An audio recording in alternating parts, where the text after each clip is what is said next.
وہ لمحہ جب موت آپ کے دروازے پر دستک دے گی، آپ کے ساتھ کون ہوگا؟ کیا آپ تیار ہیں اس ملاقات کے لیے؟ ناظرین، آج ہم بات کریں گے اس گناہ گار کی جس کے بارے میں فرشتے بھی پریشان تھے، جس کے نامہ اعمال میں سیاہی سفیدی پر غالب تھی، پھر بھی اس کی روح قبض کرنے کے لیے جب فرشتے آئے تو ان کے چہروں پر حیرت تھی، خوشی تھی اور عزت تھی۔ سوال یہ ہے کہ آخر ایسا کیا ہوا تھا؟ وہ کون سی چیز تھی جو ایک گناہ گار کو فرشتوں کی نظروں میں بھی قابل احترام بنا گئی؟ بسم اللہ الرحمن الرحیم۔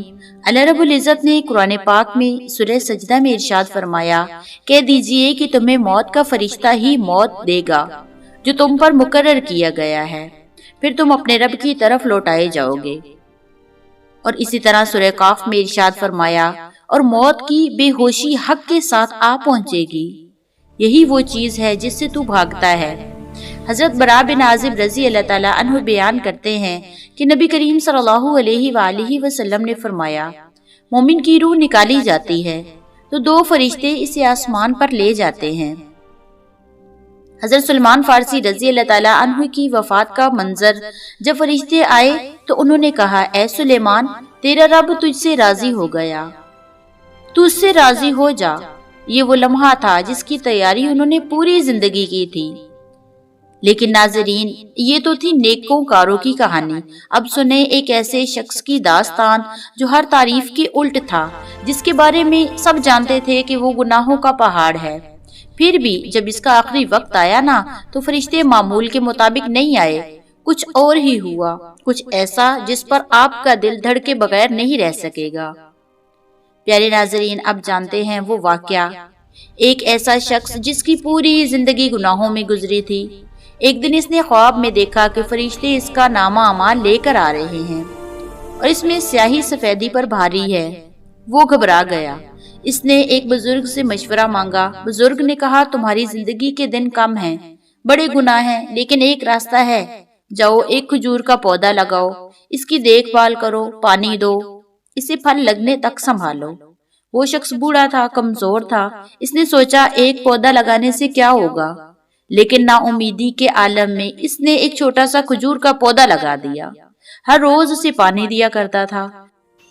کبھی اس کی حفاظت سے تھک ہار جاتا تو کہتا، اے میرے مالک، میری نیت قبول فرما، میری طاقت کم ہے۔ کچھ مہینوں بعد اچانک اس کی طبیعت بگڑی، وہ اپنے بستر پر پڑا تھا۔ اس نے پودے کی طرف دیکھا جو ابھی چھوٹا سا تھا۔ اس نے دعا کی، یا اللہ، میں نے تیرے نام پر یہ پودا لگایا تھا، اسے میری طرف سے صدقہ جاریہ بنا دے، اس سے پرندے سایہ پائیں، راہ گیر پھل کھائیں۔ اسی حالت میں اس کی روح نکل گئی۔ فرشتوں کا منظر، جب فرشتے اس کی روح قبض کرنے کے لیے آئے نا تو ان کے چہروں پر حیرت تھی۔ وہ آپس میں یہ بات کر رہے تھے، یہ وہی شخص ہے نا جس کے گناہوں کے بارے میں ہمیں بتایا گیا تھا۔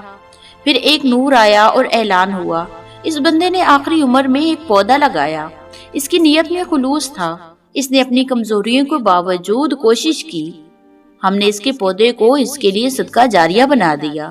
ہر کوئی جو اس پودے کا پھل کھائے گا، اس کے سائے میں بیٹھے گا، اس کے لیے ثواب لکھا جائے گا۔ سبحان اللہ۔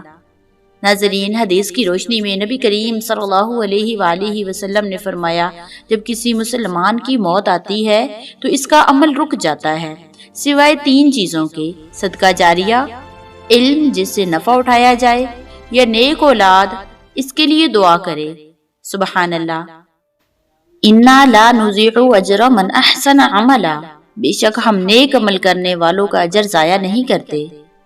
اب یہاں ذرا رک کر سوچئے، بس ایک لمحے کے لیے اپنے دل سے پوچھئے، اگر آپ کے پاس زندگی کے آخری لمحات ہوں اور آپ کے پاس ایک چھوٹا سا عمل ہو مگر خلوص سے بھرا ہوا، کیا آپ سمجھتے ہیں کہ رب کریم اسے قبول نہیں کرے گا؟ کیا آپ واقعی یقین رکھتے ہیں کہ آپ کے گناہ اس کی رحمت سے بڑے ہیں؟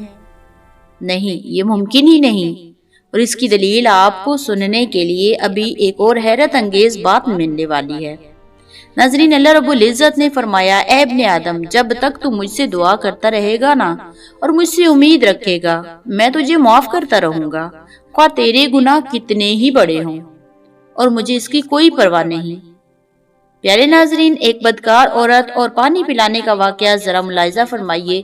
وہ عورت جس نے ایک پیاسے کتے کو پانی پلایا، صرف یہ ایک عمل قرآن نے نہیں لیکن حدیث میں ہے اسے معاف فرما دیا گیا۔ سبحان اللہ۔ اب ذرا آنکھیں بند کیجئے، تصور کیجئے کہ آپ اس لمحے میں موجود ہیں، وہ لمحہ جب فرشتے آپ کی روح قبض کرنے آ رہے ہیں۔ کیا آپ جانتے ہیں فرشتے کیا دیکھتے ہیں؟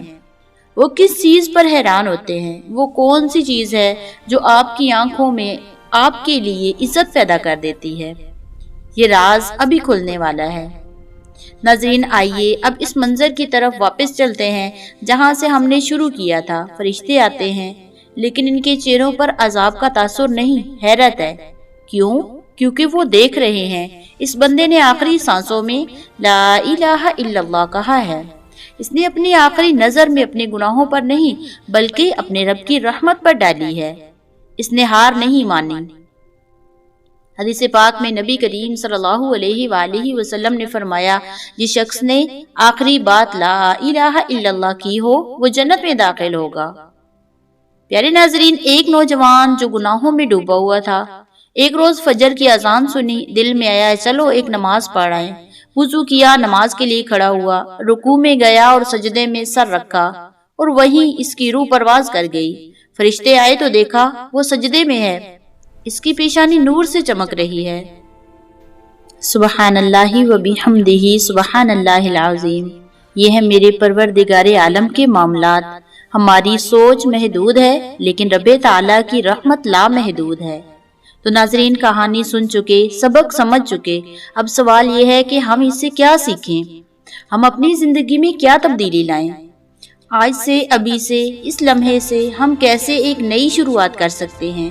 چند قدم جو آپ کو اس قابل بنا دیں گے کہ جب فرشتے آئیں تو وہ آپ کو عزت کی نظر سے دیکھیں۔ ناظرین، ہر روز توبہ، صبح شام استغفار کریں، نماز قائم کریں، کوشش کریں، مشکل بھی لگ رہی ہے تب بھی کوشش کریں، اپنے آپ کو منائیں اور زبردستی خود کو نماز کی طرف لے جائیں، خاص طور پر تہجد کی نماز، اور چھوٹے چھوٹے نیک عمل، مسکراتے چہرے کے ساتھ رستے سے تکلیف دہ چیز ہٹانا اور کسی کی طرف مسکرا کر دیکھنا بھی صدقہ ہے، اور اسی طرح دعا، خاص طور پر سجدوں میں صلہ رحمی کریں، خاص طور پر اپنے والدین کے ساتھ۔ قرآن پاک میں اللہ رب العزت نے سورہ نور میں ارشاد فرمایا، وَتُوبُوا إِلَى اللَّهِ جَمِيعًا أَيُّهَا الْمُؤْمِنُونَ لَعَلَّكُمْ تُفْلِحُونَ۔ اے ایمان والو، اللہ کی طرف سارے کے سارے توبہ کے ساتھ چلے جاؤ تاکہ تم کامیاب ہو جاؤ۔ پیارے ناظرین، ہم کامیابی کے لیے اتنی ایفرٹس کرتے ہیں، اتنی محنت کرتے ہیں، بس ایک توبہ، اور اللہ رب العزت نے خود وعدہ فرمایا کہ تم کامیاب ہو جاؤ گے، بس اللہ کی طرف رجوع کرو، اللہ سے معافی مانگ لو۔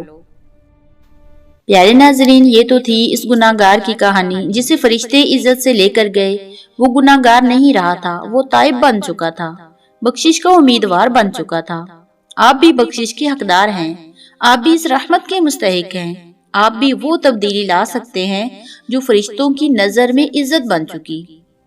آج اس لمحے اپنے رب کی طرف ایک قدم بڑھائیے، ایک دعا، ایک استغفار، ایک نیک نیت سے شروع ہونے والا نیک عمل۔ آئیے مل کر دعا کرتے ہیں۔ اللہم صلی علی محمد وعلی آل محمد، اللہم اغفر لی ذنبی کلہ دقہ وجلہ وَأَوَّلَهُ وَآخِرَهُ وَعَلَانِيَّتَهُ وَسِرَّهُ۔ اے ہمارے پروردگار، ہمارے تمام گناہ بخش دے، خواہ چھوٹے ہوں، بڑے ہوں، پہلے ہوں یا بعد کے۔ اللہ جی، ہم نے جو گناہ اعلانیہ کیے ہوں، جو پوشیدہ کیے ہوں، ہمیں معاف فرما۔ اے اللہ، ہماری عمر کا بہترین حصہ اس کا آخری حصہ بنا دے، اور ہمارے عمل کا بہترین حصہ اس کا انجام بنا دے۔ اے اللہ جی، ہمارے دنوں میں بہترین دن وہ بنا جس دن ہم تیری ملاقات کو جائیں۔ اے اللہ، اے ہمارے رب، بے شک تو بڑا شفیق ہے اور نہایت رحم کرنے والا ہے، ہم پر رحم فرما، آمین یا رب العالمین۔